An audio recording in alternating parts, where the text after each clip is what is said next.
with time, what you're able to do is you're able to look at the crashes and see when values fall, and you can actually add with a lot of confidence at those times and really increase your investment in those times when everybody else is running for the hills, or older individuals are maybe really cautious, or really scared of what may happen next. You can systematically add to the amount of money that you have invested in order to increase the value of your investments long term and get that increased growth that I was talking about a moment ago. And I brought up risk a second ago. Well, time allows for some mistakes. So if you were to take some of your money and invest it in an individual stock that you ended up losing a substantial amount of what you invested, well, if you're really young, you can bounce back from that thing. But we've also seen time and time again individuals who get given company stock in whatever company that they're working for, and they just hold that long term, and that stock falls and they lose a large percentage of their net worth because they were taking too much risk later in their investing life. And so mistakes happen, and it's okay to make mistakes, but it's really okay to make mistakes if it's early and if you have time. And so being able to make decisions that could really pay off and could really do you a lot of good are gonna pay off. But let's just make sure that we are investing and not speculating. And we've talked about that previously when we talked about what is investing. We want to make sure that we have that idea of promised safety and adequate returns that make an investment what it is, and not just focusing on price and price movements when somebody may be speculating. Time may also give you the incentive to keep more of your money in risk on assets, meaning things like stocks and mutual funds, and small cap stocks, and things that maybe have a little more volatility or a little more variability than fixed income investments, or things like that. So time is going to give you the ability to stick in those things and be able to watch them grow long term, instead of working towards a differing and more conservative asset allocation too early, and not being able to see that growth of your accounts that you should see over the long term. And so, as much as time can be your friend, time can also be your enemy. And so I want to look at an example of an individual in their 40s. Now, don't get me wrong, if you're in your 40s, you still have some time before retirement, and you can make the push and get there. But it's going to be more difficult if you haven't done any saving or investing on the front end to get to where you need to be long term. In such a case as this, where you have less time, then what's going to end up happening is your accounts are going to be more indicative of the contributions that you make, and not the growth of those contributions, and not the growth of the investments, because your money doesn't have as much time to compound and have as much time to increase in value as it would if you were beginning earlier. And so that's fine, but you have to know that you're going to be giving up a lot in contributions just to get to the same place as somebody who began earlier, and they can contribute a lot less and get to where you are shooting for. So let's look at this example. Now, if you want to retire with a fair amount of money, and you want to retire very comfortably, I just picked a number and I said, let's say that $3 million would sustain somebody all the way through retirement. You go, $3 million, that's a lot of money. You're right. That is a really good retirement nest egg to have. But over time, that's going to be worth less and less. So shooting for $3 million may be just a baseline at this point. So let's look at two individuals shooting to reach $3 million by the time they retire. One of them is 28 years old, and the other one is 43 years old. And they're shooting to retire at age 65. Okay? And so you have these two individuals. One of them has 37 years until they retire. It's a 28-year-old. And the other one only has 22 years until they retire. And that's a 43-year-old. And so given the investment assumptions that I make for them, and the assumptions remain static for the both of them, the 28-year-old must invest $644 a month in order to get to that $3 million value. But the 43-year-old has to invest $3,148 a month in order to get there. That's like a $2,500 difference. That is huge. And so how does that understate the fact that time matters and time is so important in allowing your investments to grow? Because first of all, how many people can afford over $3,000 a month to invest? Not many. And if you can, then you probably should have been investing previously because you've obviously got some kind of great income or something like that. But $644 a month, though that sounds like a lot. So, what is compound interest? Baseline question of the day. What is compound interest? Well, very simply, it is interest earned on interest. Now, what do you mean, Dylan? Interest earned on interest? Well, it's not just interest earned on the initial amount of money. It's interest earned on the initial amount of money plus the money that money has gained. So, for instance, with your debts, right? If you've had debt or if you currently have debt, and let's say your debt balances have grown. Well, if you notice, the way that they grow is not just based on the initial amount of debt. It's okay, if the interest rate was 4%, then you'll see a 4% increase on the initial amount, but then from there on it's 4% on the previous amount. It's not 4% on what you began with, it's 4% on what the balance is now. And so that's what compound interest is. It accelerates the growth of money. If you see a chart that is trying to show you what compound interest does, it's an exponential curve, because as you begin to make the same rate on more and more money, that money is making more money because you're earning interest on interest.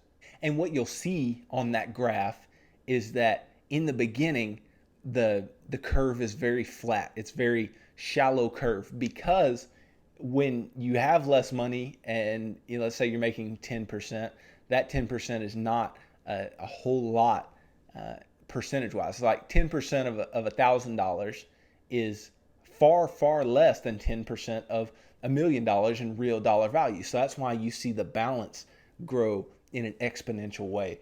And that's so important to the growth of your money. You may think, Dylan, I don't need to hear exponential. But if you want to understand how your money is going to grow when you invest, or how it should grow, it should follow some type of exponential curve. So compound interest differs from simple interest. And you may say, okay, well, then what's simple interest? So let's use this example. If there's $1,000 and $1,000 is compounded at 10%. Well, the first period that it makes 10%, it'll be $1,100, correct? And then the second period that it makes 10%, it'll be $1,210. So it made $100 the first period, and it made $110 the second period, because it earned interest on the interest and the original principal.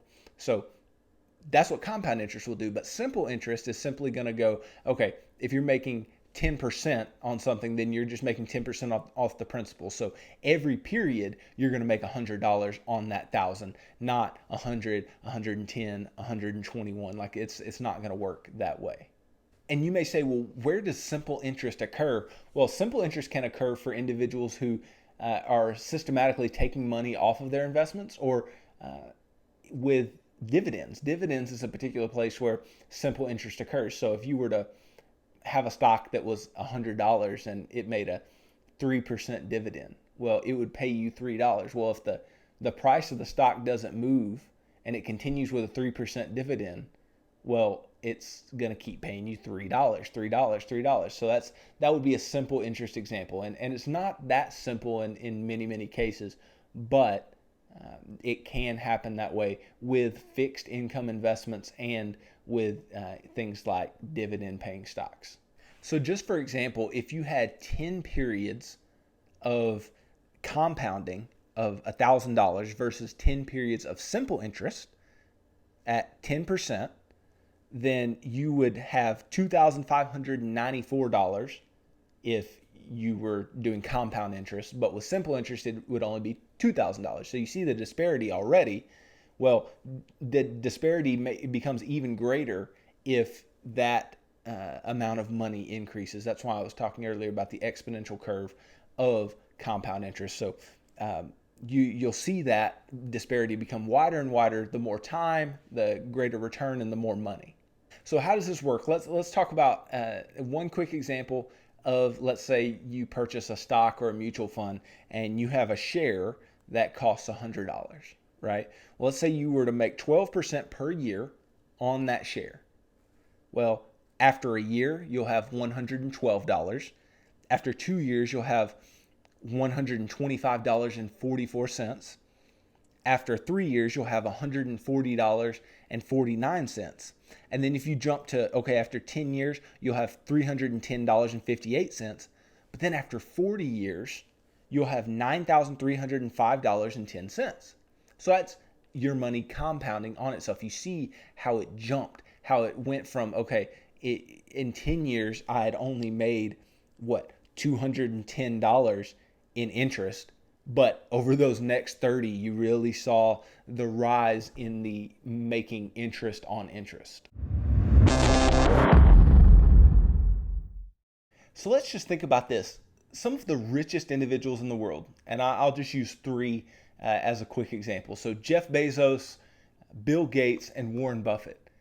How do you think all these individuals are so rich? Well, it's because all of their wealth, or a vast majority of it, was invested into a single stock. And that single stock is whatever company that they run. So for Jeff Bezos, it's Amazon. And for Bill Gates, it was and is Microsoft. And for Warren Buffett, it's Berkshire Hathaway. And they own that stock and a high percentage of the company that they either founded or that they were CEO of or whatever. And that stock has gone up in value a lot. And so that's made them very rich individuals. And so what have they done? They've put all of their eggs in that one basket, on that one company, in that one stock. And so you see how putting all your eggs in one basket can really pay off. But that's that risk return relationship that we were talking about earlier, because we were saying, okay, with higher risk should come higher return. Well, what did I just say? With putting all your eggs in one basket, you're taking more risk than is potentially necessary.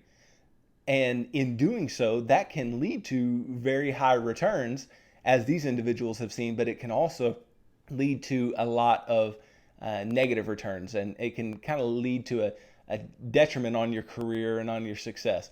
And so a couple things to remember here.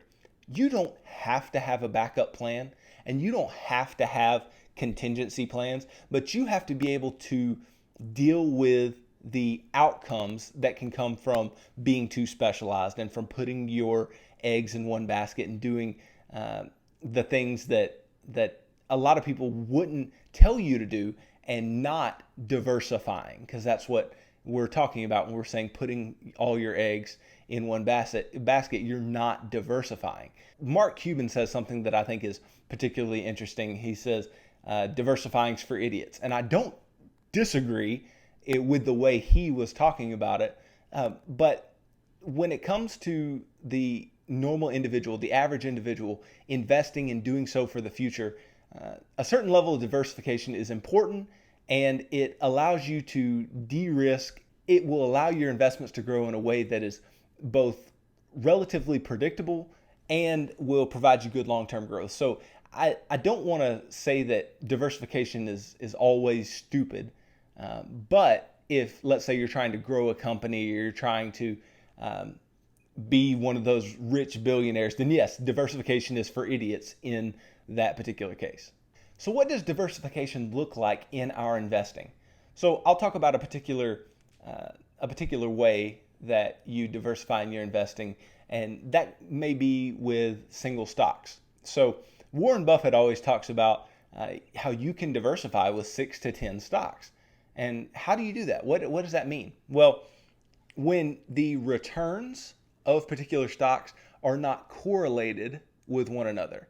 Meaning, if one is going up, then the other one isn't necessarily going up either as much, or maybe it goes down some, or whatever. That there's a lack of correlation of the stock returns is going to allow you to diversify more. So if you're trying to see if you're diversified, you want to check the correlations between returns on different things that you own. And if everything goes up at the same time and everything goes down at the same time, then you're probably not well diversified.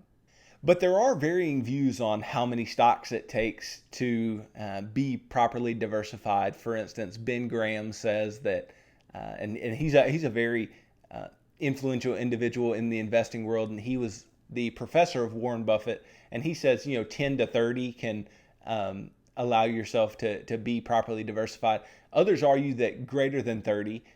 But there is a diminishing return to diversification. There's a diminishing utility to diversification, meaning that the more stocks you add, the less utility you're going to get from diversifying, and the less risk you're going to take away from diversifying. And so funds are a particular way that this can be easily done. So let's explain. If somebody is saying that it's going to take 30 stocks to diversify, well, 30 stocks can be expensive for the individual investor, because let's say you're talking about 30 stocks, and let's say the average stock were to cost $100.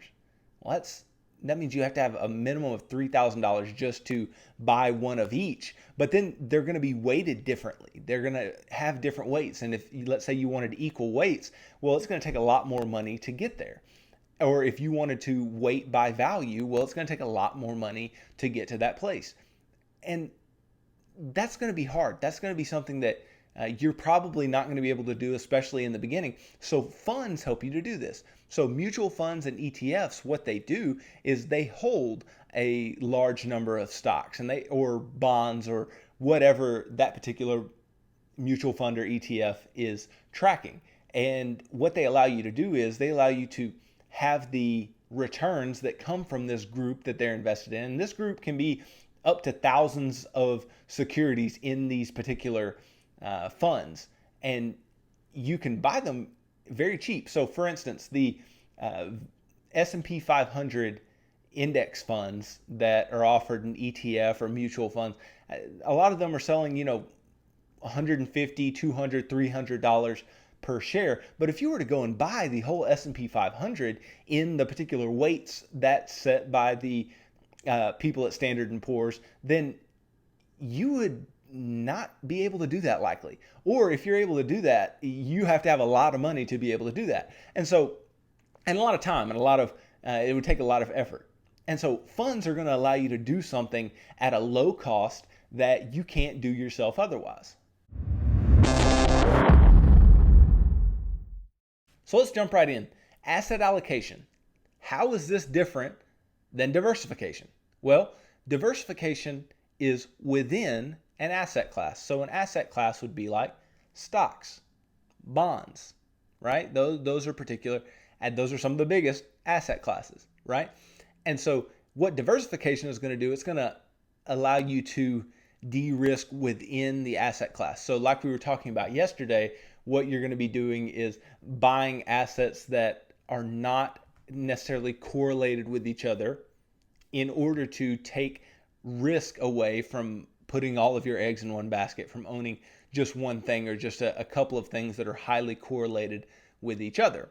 Now, asset allocation looks to do something particularly similar to diversification, but asset allocation is between asset classes. So diversification within asset class, asset allocation between asset classes. So what do I mean? Here we're talking about taking risk off by owning different asset classes that aren't highly correlated with one another.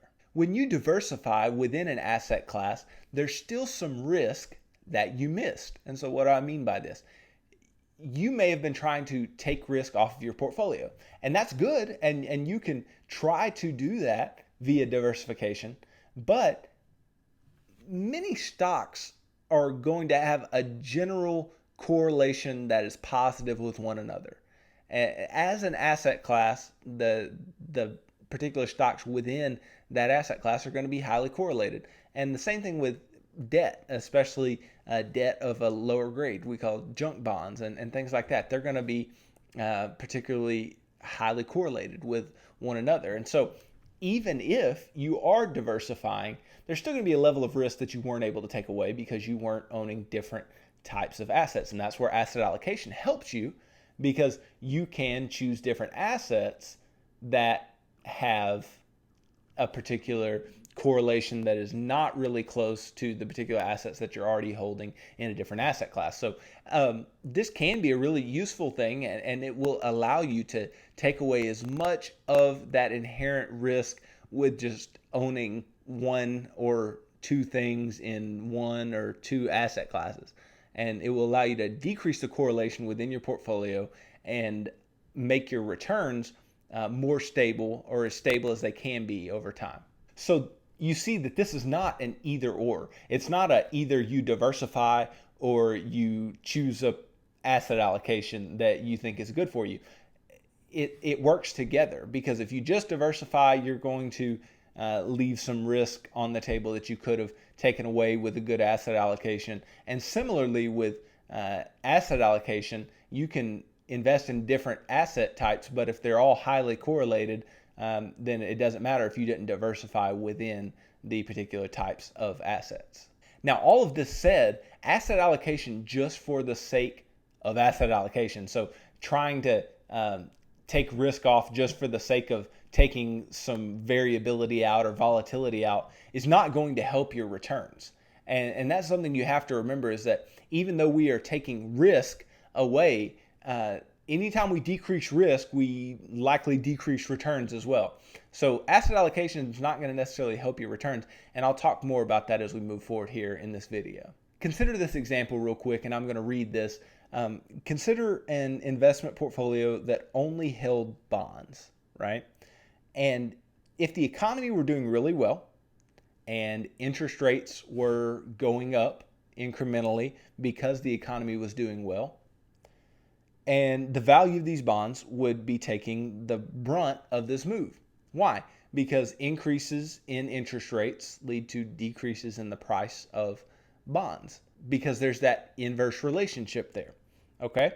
And then stocks, on the other hand, may have had good returns due to the overall strength of the economy, and that's what has allowed for the increasing rates. And so rates typically rise as economies are getting stronger. And so you can see right there that given the state of the economy, not the state of particular companies or groups of companies or particular industries, we're talking about the economy as a whole. You can make the broad assumption that as these rates are rising, it's going right along with the fact that stocks have been rising. Well, bonds are going to be falling in value at that same time. So there's that inverse relationship, that negative correlation between the two asset classes, stocks and bonds, that individuals can use in order to take some risk off. So if you only held bonds, you're going to be taking the brunt of this beating. But if you were to hold stocks and bonds in equal amounts, then you might actually make some money off of this particular move in interest rates.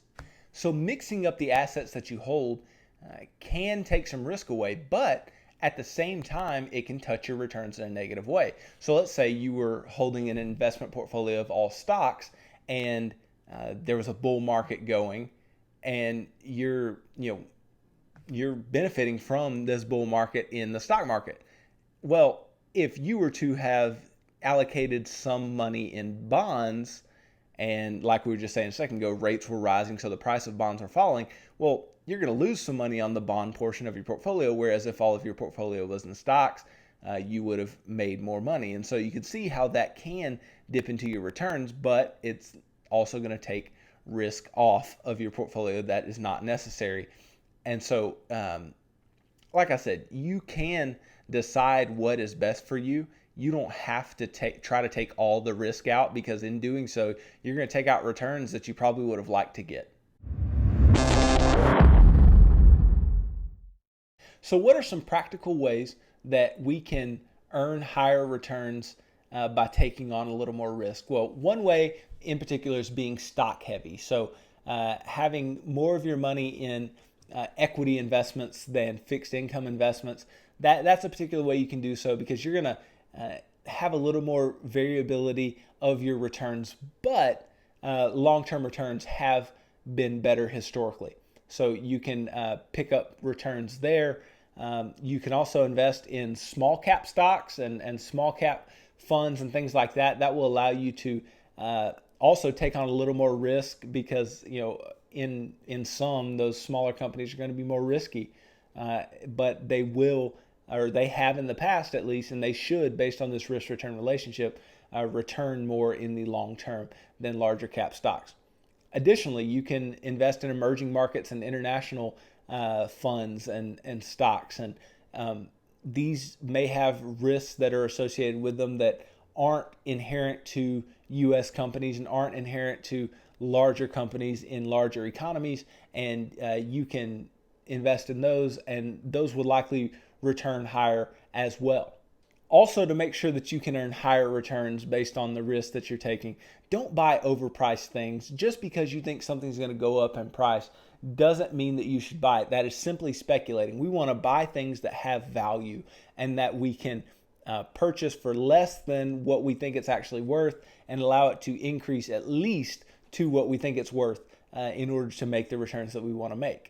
And then further, just don't believe the hoax that there are really low risk investments that are going to have crazy high returns. I hate that. I hate that there are these individuals who in many cases are lying to you, one, or trying to con you in some way, or they simply don't understand what they're selling you, who will promise you all of this safety for an equally high return. And that's just not possible. It doesn't happen. Individuals and companies, especially companies, have to be compensated for the risk that they take. And you, as an investor, are going to be compensated for the risk that you take. So, for instance, with a fixed income investment, the reason that those aren't compensated, those investors aren't compensated the same as equity investors over the long term is simple. And it's because a firm raises debt, right? So they raise money via debt in order to perform better. Well, if you're an equity holder, if you're a stockholder, your performance is directly tied to that of the company's, right? So if I'm going to take on debt to try to perform better, then the cost of that debt has to be less than the increase in value that I want to create. Because if not, then it would have been stupid to take on the debt. So naturally, those returns, the performance has to be better to justify the cost of the debt. And so it's that simple, that if I'm going to borrow money, so for instance, some people borrow to invest. I do not suggest this, but what's the reasoning behind them borrowing to invest? It's that they think, okay, I can borrow at 4 or 5% and invest and make 10, and so there's a difference. And the same thing is the case here. This is exactly what I'm talking about, is the spread, the difference. And that is why those fixed income investments are going to underperform the equity investments over the long term.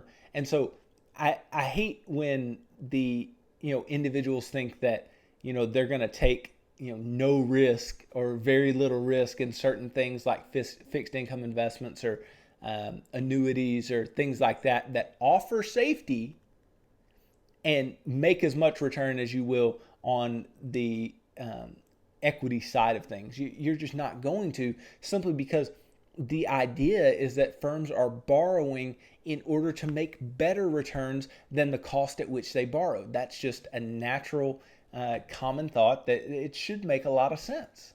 And whatever you do, run from people who offer returns with no risk. If they're saying, oh, you make all this money, there's no risk, there's zero risk, there's no risk associated with it, run, because there's always risk. There's always risk associated with investing. There's always risk associated with putting your money somewhere where it's going to grow, regardless of if it's high risk or low risk. That may be what they're trying to get across to you, that it's low risk. But if they say there is no risk associated, they are lying to you. There is risk associated with your money sitting in the bank today, because every bank in the nation could shut down. And there's not a high likelihood of that happening, but there is a low risk. And so don't ever let anybody tell you that there's no risk associated with investing, because there always is risk. So don't get caught up in those things. Don't get caught up in the things that sound too good to be true, because they are.